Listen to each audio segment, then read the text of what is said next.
Today we're going to be looking at the biography of Stanford B. Dole's life on HawaiiHistory.org. And this man had a very long and storied life. And so it's kind of interesting that such a significant figure, he was leader of the Supreme Court of Hawaii, president of the Republic of Hawaii, and the first territorial governor of Hawaii.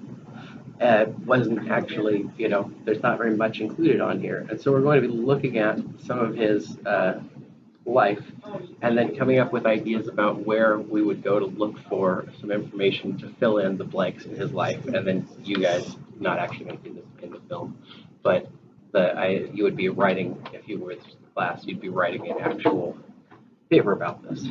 Okay. So I tried to fill in basically providing little tidbits that could be added to this guy's biography to make it more interesting and more complete. So who wants to read the first part of this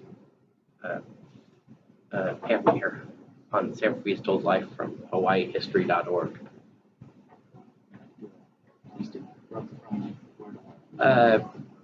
You go with the first paragraph and the second. That would be helpful.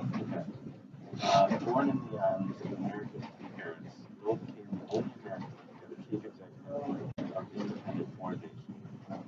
Dole's parents used to rise in 1840 from Maine for his father to take over the leadership of Oahu College.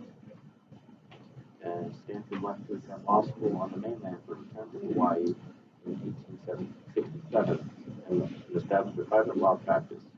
So legal and political rules developed side by side in the next decade, a period of which Hawaii's history would change drastically. Okay.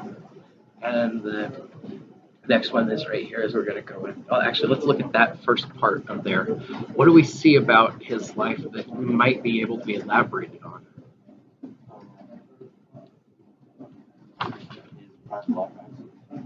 Private law practices. Do you see anything other significant? It says in the first paragraph. Oh, that he became the only American to be a chief executive. Yeah, so that's kind of an interesting point there as far as what might the reason why that they didn't include more on him be for this. And so what we want to look into is the next thing here is I'll read the next paragraph, and then do you want to read the last paragraph on here?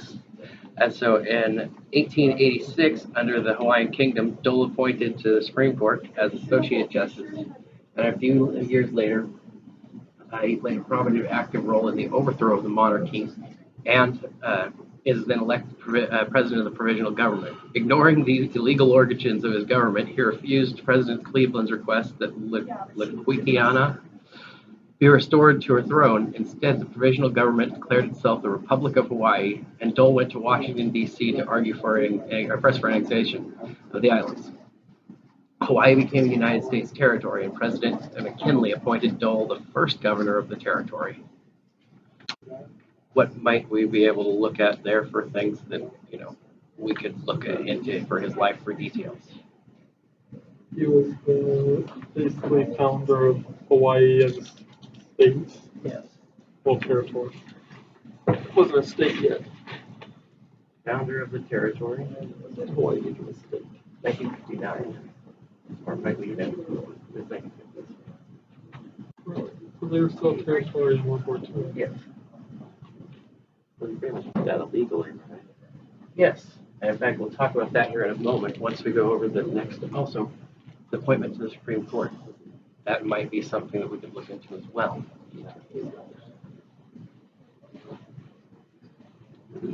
Every revolution is illegal in the eyes of the government. The government refused the American government's request that he put the original government back. How might he have been able to do that? How might he have been able to deny the request of the American government? He was an American citizen, after all. And so how might he have been able to do that? The fact that he was the leader of the... Exactly. He argued that you have no business in Hawaii's problems and issues because we're Hawaii, we're not you. We also use Exactly.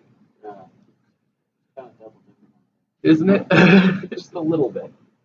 And so then we have when he was president of the Republic of Hawaii after he threw over the legitimate queen. And so one of the things that I'd like to start off with, because to kind of fill out, is my own area that I would add to this as the Bayonet Constitution.